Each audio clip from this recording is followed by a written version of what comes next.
सोयाबीनचं पीक अडचणीत आलेलं आहे. सोयाबीनला भाव मिळाला पाहिजे, हमी भाव मिळाला पाहिजे, भाव फरक मिळाला पाहिजे. त्याचं जे काही उद्दिष्ट नाफेडनं दिलंय ते पूर्ण करण्यासाठी त्यांनी प्रयत्न करायला पाहिजे.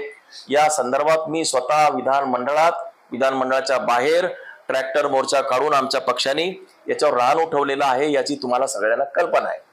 हा प्रश्न या पद्धतीनं चालत राहील.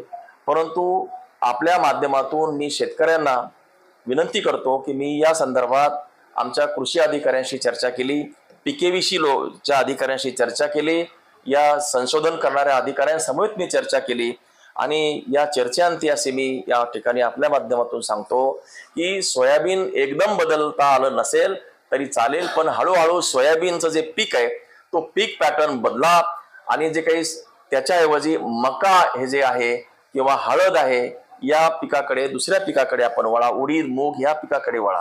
याचं कारण की सोयाबीनचं जे पर एकरी जे काही उत्पादन आहे ते ॲव्हरेज 6 क्विंटल आहे आणि ॲव्हरेज आपण गेल्या 3-4 वर्षाचा भाव पाहता एका क्विंटलला, प्रति क्विंटलला 5,000 भाव गृहीत धरला, जो की मिळतच नाही. जो नाफेडला दिला तो मिळाला नाही. 3,000, 3,500, 4,000 पर्यंत खाजगी मार्केटमध्ये मिळाला. फारच 25%, 30% लोकांनाच नाफेडचा भाव 5,000 मिळाला. गृहीत धरू आपण की 5,000 त्याचा भाव आहे, 6 क्विंटल पर एकरी आहे, 6×5 = 30,000 त्याचं पर एकरी उत्पन्न होतं.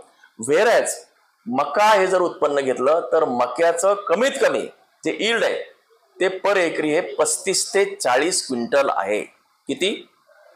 35 ते 40 क्विंटल आहे. आणि मक्याचा जे काही पर एकरी ज्याचा भाव आहे तो 2,000 ते 2,200 आहे. तो 2,500 पण होऊ शकतो, 1,800 पण होऊ शकतो.